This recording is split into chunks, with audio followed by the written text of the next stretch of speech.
Friends, welcome to my YouTube channel brain wave centre.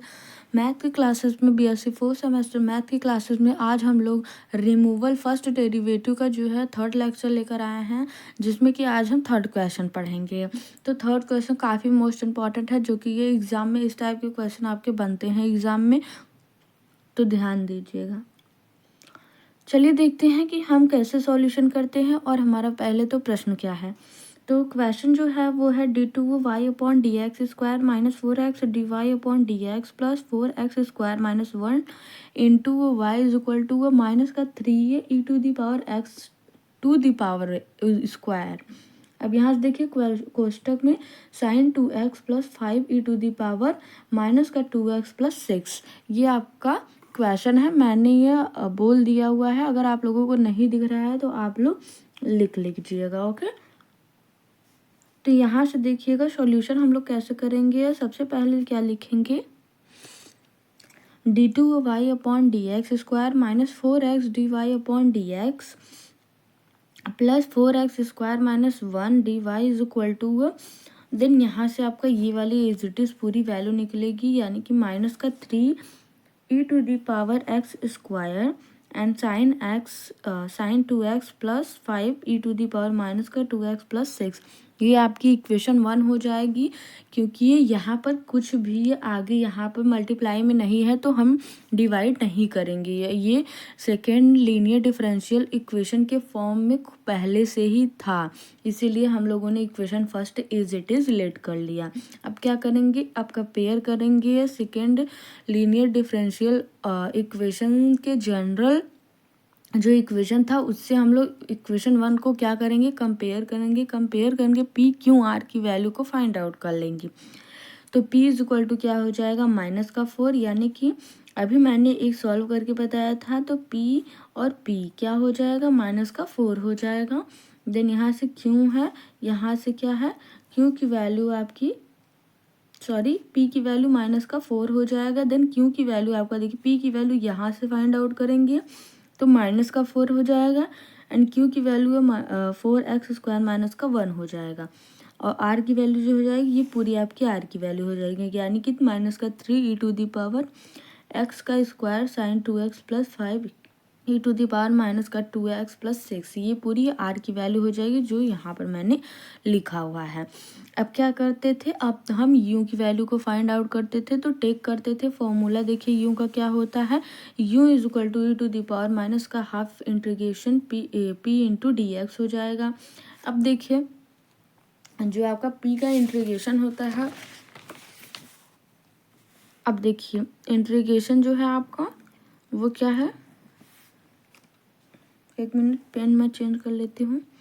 तो integration p का जो है माइनस का 4x वैल्यू था और इसको dx के रिस्पेक्ट में हमें इंटीग्रेट करना है। तो माइनस का जो 4 है इसको तो पहले हम लोग क्या ले लेंगे, बाहर ले लेंगे। देन dx का इंटीग्रेशन करेंगे तो x का क्या हो जाएगा, x², देन अपॉन में 2 आ जाएगी, यही हो जाएगी इसकी इंटीग्रेशन।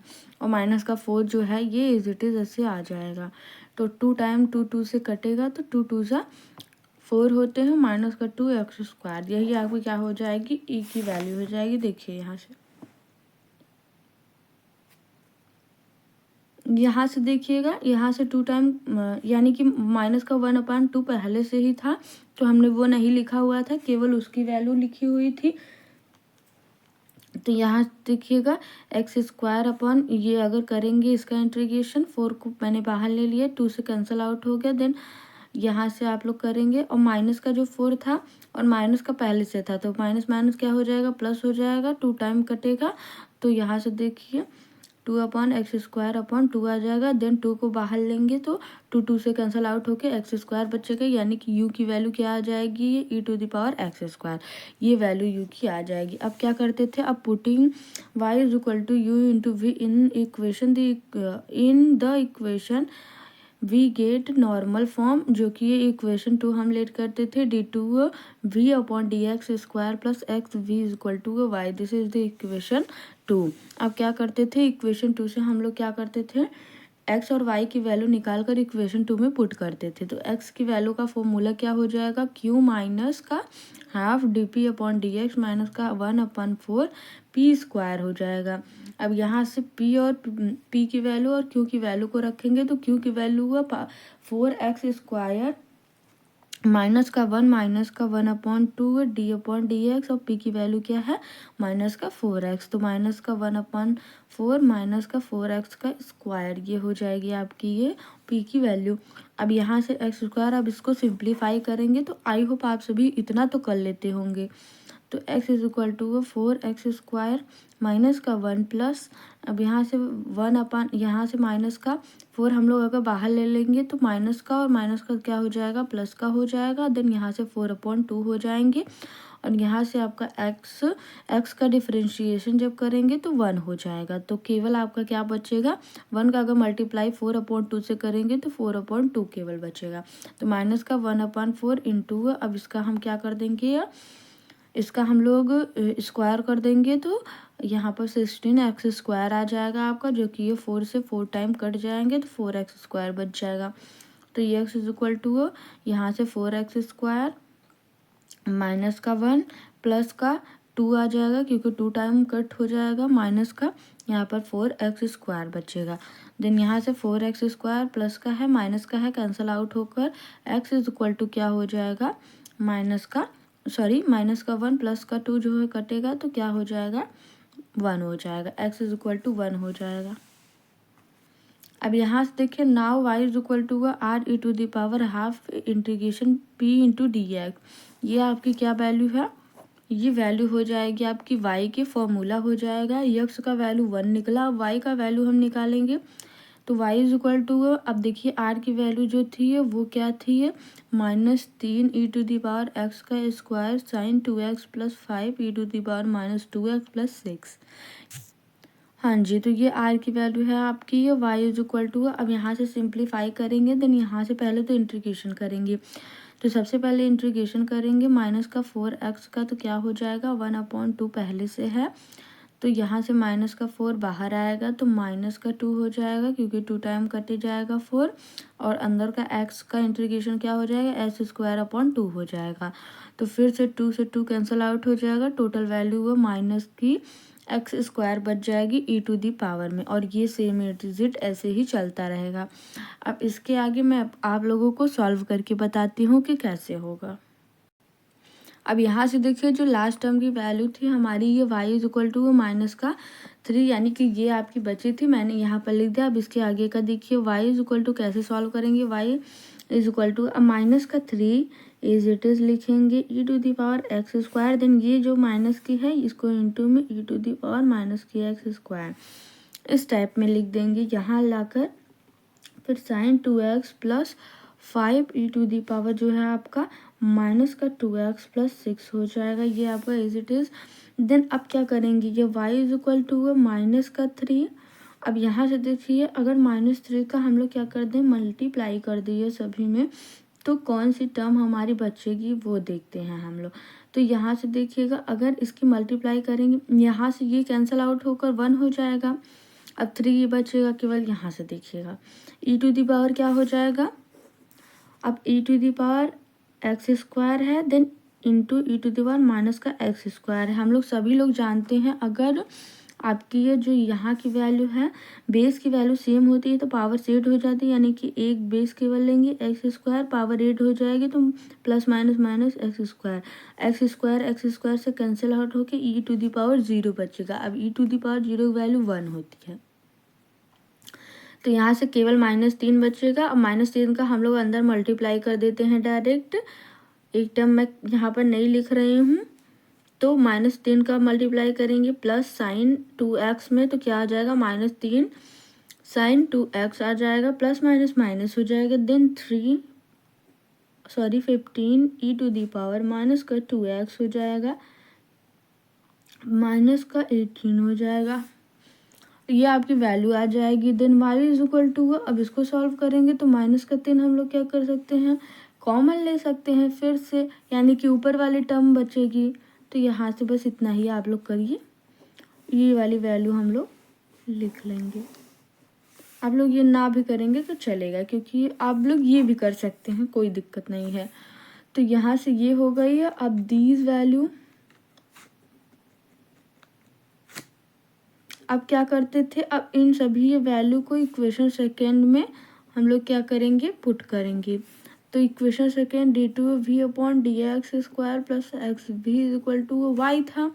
अब ये इक्वेशन सेकेंड था। अब यहाँ पर एक्स और वाई की वैल्यू को पुट करेंगे, तो D two v upon d x square plus x की वैल्यू क्या आपकी आई थी, आई थिंक 1 आई थी, तो v लिख जाएगा यहाँ पर। एंड यहाँ से y की वैल्यू जो आई है ये आई है, तो यहाँ से आप लोग माइनस का 3 sine 2x plus 5 to the power minus का 2x प्लस 6, क्योंकि यहाँ से ये जो होता था आपका 1 हो जाता था। ये वैल्यू आपकी आ गई। अब इस वैल्यू को हम लोग क्या करेंगे, इसका ऑक्सिलरी फॉर्म निकालेंगे, क्योंकि यहाँ पर फर्स्ट डेरिवेटिव, अब कहाँ से देखिए आप लोग समझिए, कहाँ से ऑक्सिलरी फॉर्म को हम लोग निकालते हैं, जहाँ पर आपका फर्स्ट डेरिवेटिव नहीं होता है। तो इस क्वेश्चन में फर्स्ट डेरिवेटिव है कहीं पर, इस इक्वेशन में नहीं है, तो यहाँ से हम लोग क्या निकाल लेंगे, ऑक्सिलरी फॉर्म। नाउ अब इसको हम ऑक्सिलरी फॉर्म निकालने के लिए हम लोग क्या करते थे, इसको डी में चेंज करते थे, डी टू वी हो जाएगा plus v is equal to minus का 3 sine 2x plus 5 e to the power minus का 2x प्लस का 6 हो जाएगा। अब क्या निकालेंगे, ऑक्सिलरी इक्वेशन निकालेंगे। ऑक्सिलरी इक्वेशन निकालने के लिए इसको हम क्या पुट करते थे, एम पुट करते थे। डी की जगह पर एम पुट करेंगे, वी को निगलेक्ट कर देंगे, देन वी की जगह पर यहाँ पर आपका क्या हो जाएगा, अगर वी को हम लोग हटाएंगे, यानी कि अगर वी को हम लोग कॉमन ले लेंगे दोनों में से, तो 1 बचेगा। और डी वी अगर पूरा, यानी कि यहाँ से देखिए आप लोग, अब यहाँ भी है यहाँ भी है, अब हम लोग क्या कर सकते थे, डी स्क्वायर प्लस 1 और वी हम लोग कॉमन ले लेंगे, तो यहाँ पर 1 हो जाएगा इज इक्वल टू माइनस का 3 sine 2x plus 5 e to the power minus का 2x प्लस 6 हो जाएगा। आई होप ये अब तो क्लियर हो गया है।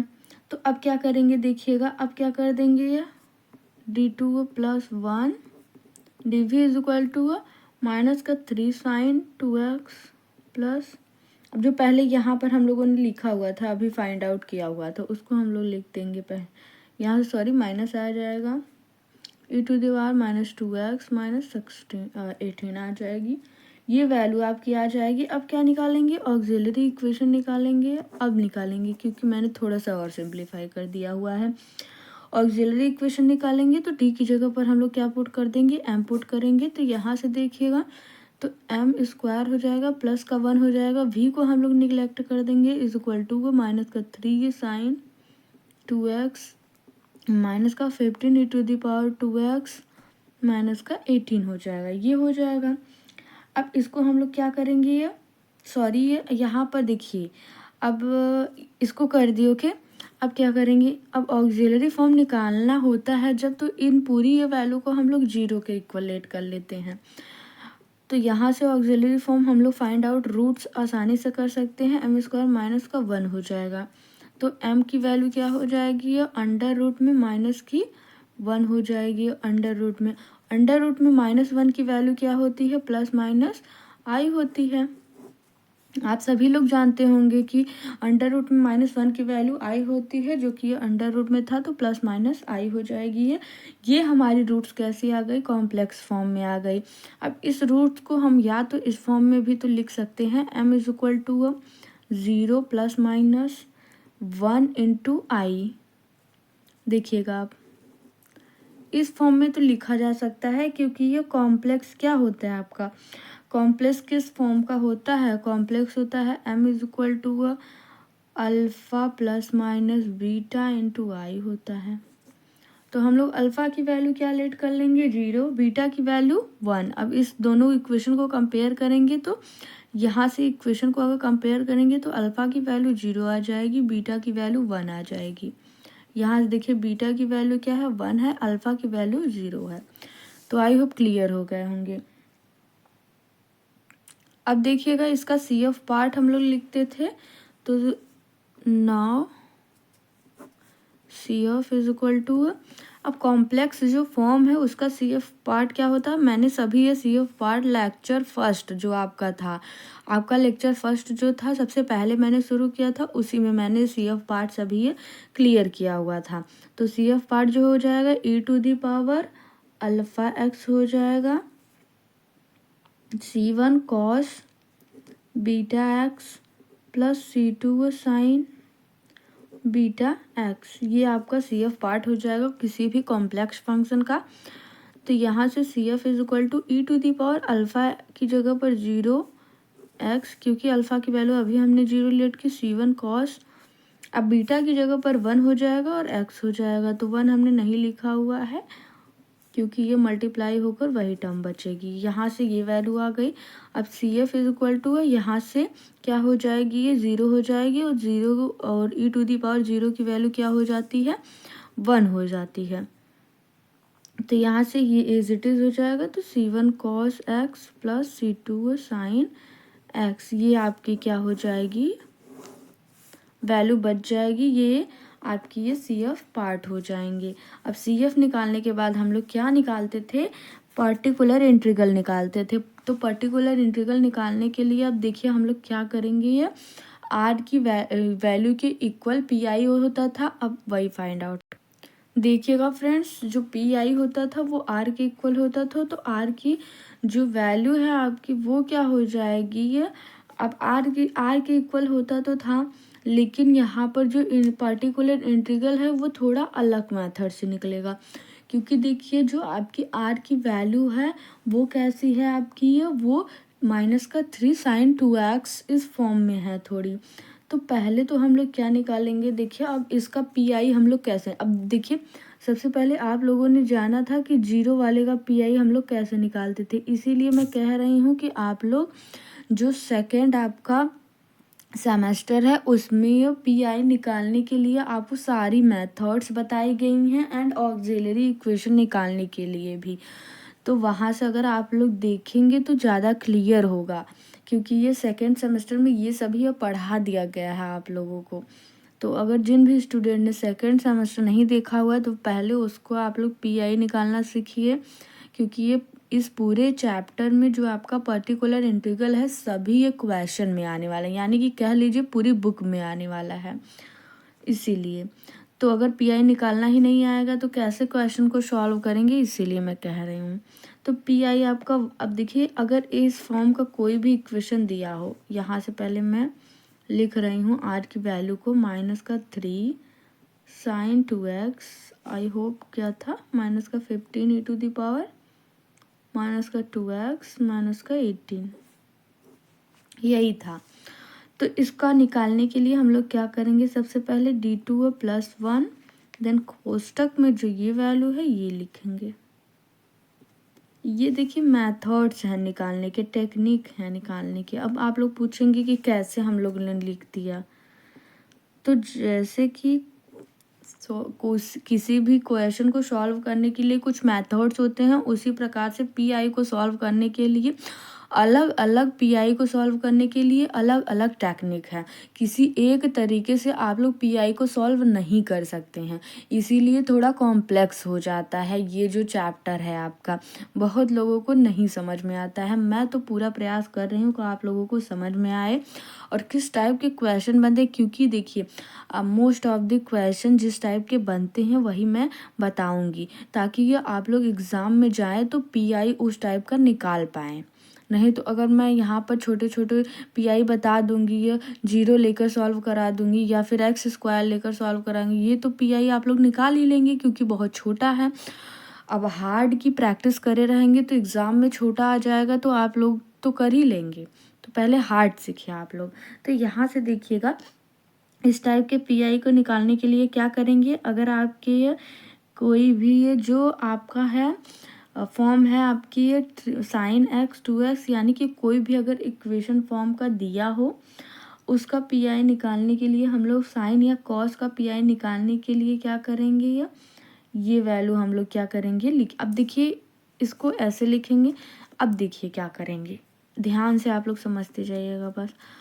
सबसे पहले हम लोग क्या करेंगे, इस पूरी वैल्यू को, इसका पी आई निकालेंगे।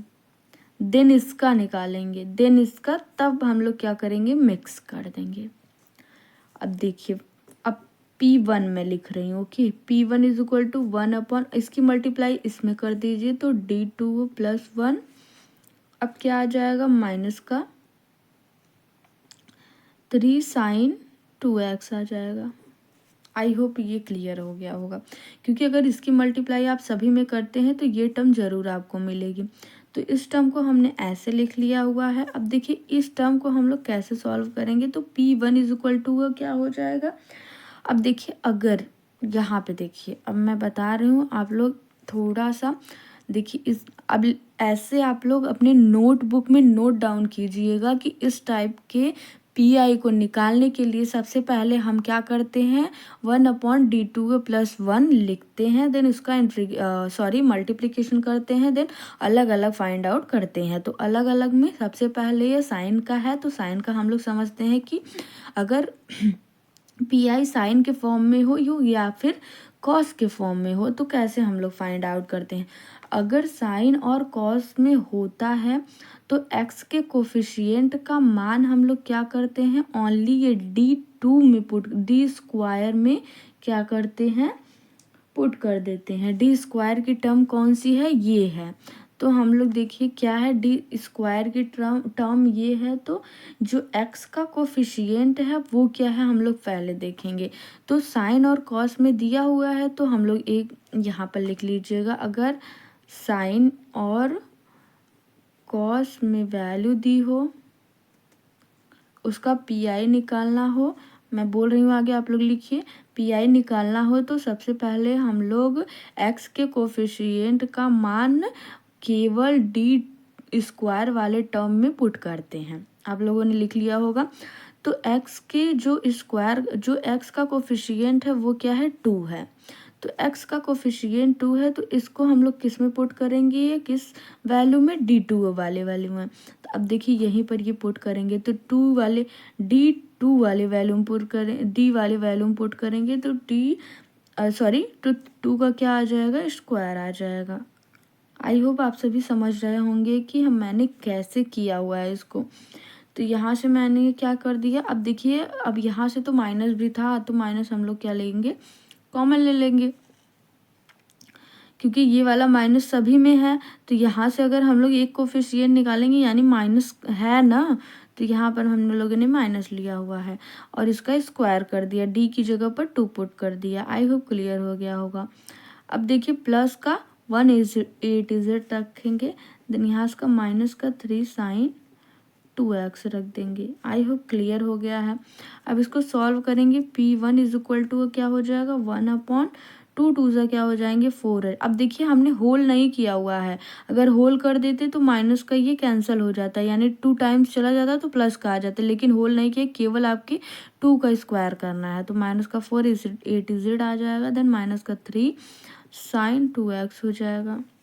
अब यहाँ से देखिए P1 हो जाएंगे एंड यहाँ से 1/-3 हो जाएगा, देन यहाँ से माइनस का 3 sin 2x हो जाएगा। अब माइनस का 3 कैंसल आउट हो जाएगी, आपका P1 क्या निकलेगा, साइन का 2x निकलेगा। अब देखिए P1 की तो वैल्यू जैसे तैसे हमने निकाल ली। अब P2 हम लोग क्या लेट करेंगे, P1 आई होप आप सभी को समझ में आया होगा। वीडियो को बैक करके फिर से आप लोग देख सकते हैं अगर नहीं समझ में आया हुआ है तो, क्योंकि ये वीडियो काफ़ी लेंदी हो जाएगी अगर फिर से मैं चलूँगी समझाने तो। अब अब देखिए सेकेंड टर्म जो है हम लोग क्या निकालेंगे, 1/D2 + 1। अब इसकी मल्टीप्लाई इसमें करेंगे तो क्या आ जाएगा, माइनस का 15 e⁻² 2x आ जाएगा। अब इसको निकालने के लिए हम लोग क्या करते हैं, देखिएगा अब देखिए अगर e⁻x के टर्म में है या e⁻x के टर्म में है तो हम लोग क्या करते हैं, x का कोफिशिएंट लेते हैं, इसे x के कोफिशिएंट की वैल्यू को हम लोग कहाँ पुट करते हैं, D में पुट करते हैं। अब देखिए यहाँ पर x की कोफिशिएंट की वैल्यू को हम लोग ने डी स्क्वायर की जगह पर पुट किया था, अब इसको हम लोग डी की जगह पर पुट करेंगे। तो ये इसमें हल्का डिफरेंस है, आप लोग ध्यान रखिएगा। तो D two is equal to क्या हो जाएगा, 1 क्या हो जाएगा। अब यहाँ से देखिएगा x की वैल्यू क्या है, -2 है, तो -2। अब होल कोष्टक लगाएंगे। जब d की वैल्यू हम लोग कहेंगे कि x के कोफिशिएंट की वैल्यू d की जगह पर पुट करना है, तो होल ऑफ द स्क्वायर लगा देंगे +1। और इसमें कहा था d 2 की जगह पर, इसीलिए हम लोगों ने होल नहीं लगाया था। तो यहाँ से -15 e⁻²x आ जाएगा, इज इट इज़। अब यहाँ से क्या करेंगे हम लोग, P2 इज इक्वल टू 1/2 2 ज़ा 4 आ जाएगा, माइनस माइनस प्लस हो जाएंगे, +1। यहाँ से -15 e⁻²x हो जाएगा। यहाँ देखिए 5 हो जाएगा, 5 3 ज़ा 15 होता है, 3 टाइम कट हो जाएंगे, तो -3 e⁻²x आ जाएगा। P2 इज इक्वल टू, अब यही आपकी P2 की वैल्यू हो जाएगी। अब इसके आगे तो हम क्या सॉल्व करेंगे, कुछ हम लोग सॉल्व नहीं कर सकते हैं, इसीलिए P की वैल्यू ये आ जाएगी। अब P3 जो है हमारा, वो देखते हैं क्या। अब P3 की वैल्यू क्या है आपकी, ये 18 है, तो इसको हम लोग वैसे ही सॉल्व नहीं कर सकते हैं, तो डायरेक्ट हम लोग क्या लिख देंगे, -18 लिख देंगे। आपका यही आपकी P3 की वैल्यू हो जाएगी, क्योंकि यह हम लोग उस फॉर्म में नहीं लिख सकते हैं ना। अगर 1/d2 +1 किस में मल्टीप्लाई करेंगे, इसमें मल्टीप्लाएंगे तो ये सॉल्व हो सकता है, लेकिन ये हमारा जानते हैं हम लोग कांस्टेंट है, तो कांस्टेंट टर्म को हम लोग p की वैल्यू लेट कर लेते हैं, यानी कि जहाँ भी कांस्टेंट टर्म होता है p की वैल्यू वही आ जाती है। r की जो वैल्यू कांस्टेंट होती है वो ही p की वैल्यू हो जाती है।